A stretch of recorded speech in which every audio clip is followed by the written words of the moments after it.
Welcome, pilots! This video is part of a series showcasing the use of regular frigates for combat site exploration in EVE Online.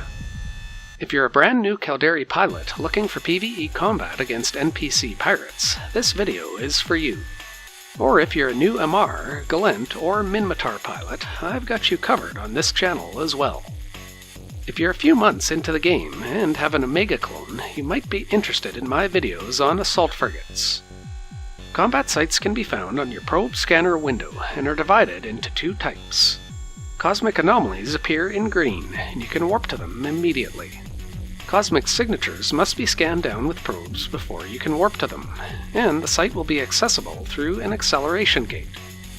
Brand new pilots start the game with a corvette, the smallest ship available. Within your first hour of play, you'll be looking to get yourself into a frigate. If you haven't yet, I definitely recommend running the career agent missions from both the Enforcer and Explorer divisions. My goal with this series is to show that even a new pilot flying a frigate can find success running combat sites.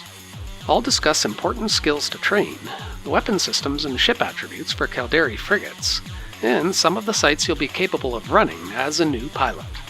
If you stay in Caldari space, you'll find combat sites against the Guristas. I'm now in the Caldari Trading Hub, Jita, with my new character, ready to fit my first ship for combat exploration. I ran the first few career agent missions in the Enforcer division, giving me a free Merlin frigate and a reasonable amount of ISK. New Caldari pilots have a choice to make between sticking with a frigate like the Merlin that uses hybrid weapons, or switching ships to use missiles. In this video, I'll be recommending the use of a missile-focused Condor over the Merlin. To fly the Condor, you'll need to train a number of additional skills beyond those you started with by default. At a minimum, this includes getting missile launcher operation to level 2, as well as injecting the skill books for light missiles and shield operation, and training both of these to level 1. Solely for the purpose of demonstration for this video, those are the only additional skills I've trained so far. However, I put together a little skill plan for brand new Caldari pilots who want to get into running combat sites as quickly as possible. It includes several skills under the missiles category that will be important when flying the Condor. Missile bombardment and rapid launch are the first two, followed not long after by missile projection. After training through this plan, I would also recommend warhead upgrades and guided missile precision. My Day 1 Explorer fit is a Condor fit with light missile launchers, an afterburner, and an active shield tank. I chose the ample variation for the light missile launchers, which allow you to fire more missiles before a reload is required. All other active modules are the enduring variation, to help mitigate their impact on the ship's capacitor. This includes the afterburner and shield booster. The fit is filled out with a compact capacitor battery to increase how long the shield booster can run, along with a damage control and small shield extender to provide a little extra buffer in case you get into trouble. It also includes a core probe launcher and 8 probes to scan down combat signatures. The second module in the low power slots is a ballistic control system, which increases the damage output of your missiles. There are 4 different types of light missiles available, one for each damage type. Inferno missiles inflict thermal damage, Mjolnir inflict EM damage, Nova inflict explosive damage, and Scourge inflict kinetic damage. I've chosen to bring along Scourge light missiles, as Guristas NPCs tend to be most prone against the kinetic damage type. This fit costs a little over $1 million ISK, so it should be within the price range for a brand new pilot. I've chosen to sell the free Merlin I received, in order to purchase a Condor instead. Once you have all the modules and charges, you can fit the ship, and you're ready to go. There are 3 combat anomalies I'll be recommending for new players. The first combat site you'll want to find is the Guristas Hideaway, which you'll find all over Caldari space. Unless you walk away from your computer for a while, even a brand new player will be in no danger of losing their ship here. You'll encounter a few waves of corvettes and frigates. The next site you can try out is the Guristas Burrow, which you'll only find in systems with a security status of 0.9 and higher. This is a small step up in difficulty, and the waves will spawn a little further apart. The third site I'll mention is the Guristas Refuge. Like the Hideaway, this can be found all over Caldari space. The presence of destroyer NPCs and light missile batteries make this significantly more challenging. But with your shield and speed tank, and consistent damage from your missiles, you should find this site quite doable with the Condor.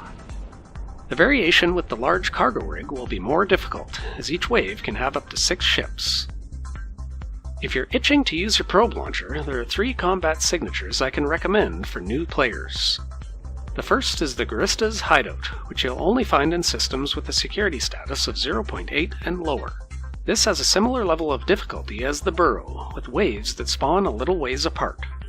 The next site is called the Guristas lookout, which is a significant increase in difficulty. You'll encounter quite a few destroyers, as well as a special frigate that will hit you with warp disruption. The third site is the Pith Robux asteroid mining site. There are quite a few NPCs in here, but they're all corvettes, so the difficulty here is not as high as you might fear. Watch for NPCs or structures with unique names. They tend to drop special loot called Overseer effects, which you'll be able to sell to certain NPC corporations for a reasonable profit. A fourth site I'll mention is the Pith Merchant Depot. Unfortunately, this site is frequently bugged out, so I can't really recommend it. If you happen to find one of these sites with the first room not already cleared out, it can be worth it to give it a shot. Otherwise, it's best to just move on to the next site.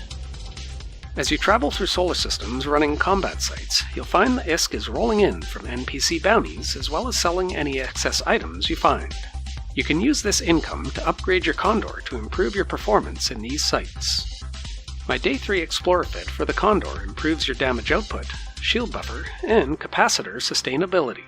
To increase damage output, the damage control is swapped out for a second ballistic control system. To make up for the loss of the extra resistances, I've fit 2 core defense field extender rigs to increase the shield buffer further. And the semiconductor memory cell rig increases the capacitor enough to allow the shield booster to run indefinitely. If you make a point of running lots of these sites, eventually something will happen that changes your ability to afford new modules to upgrade your ship.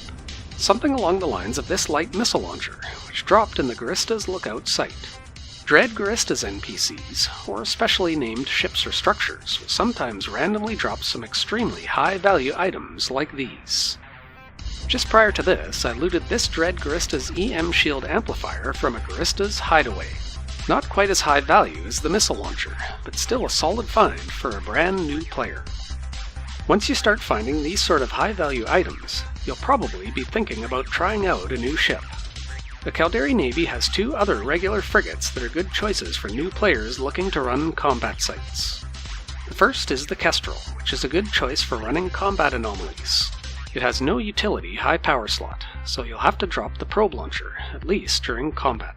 It does, however, offer a 4th launcher hardpoint and more hit points overall. This example fit is very similar to the Condor fit, but requires a processor overclocking unit rig to allow for the extra missile launcher and dual ballistic control systems. The second ship is the Merlin, which has turret hardpoints instead of launcher hardpoints. This will require skill training in the gunnery category. It's a great frigate to keep in mind, but Caldari pilots will find that training missiles will be helpful if you stick with ships in the Caldari Navy. If you don't mind the extra cost and like flying frigates, there's also a special faction frigate called the Caldari Navy Hookbill. You can visit the EVE Online section of my website over at RileyEntertainment.com to find all these example new player fits for Caldari frigates. Now that I hopefully have you making plenty of ISK, you'll probably be thinking about trying out whole new classes of ships. Your next step will probably be the Caldari destroyer called the Corax. The Cormorant is another option, but like the Merlin, it features turret hardpoints instead of missile hardpoints. Followed by the missile-focused cruiser called the Caracal. The cruiser called the Moa is the turret option. Most combat site explorers eventually end up in special faction cruisers, such as the Gila or Orthrus. Each new step up in ship class is also a significant step up in cost. Running combat sites is a great way of being able to afford it. There are many more combat sites to explore than those I've mentioned throughout this video. Once you have the ISK to easily replace your ship, I encourage you to fearlessly try them out for yourself. Towards the end of 2021, I completed a 13-part video series detailing every Guristas combat site found in high-security Caldari space. If you ever need a little help running any of these sites, you can check out these videos for full details on what to expect from each encounter. Stay tuned to Riley Entertainment for more EVE Online combat site guides, and smash that like button if you enjoy my content.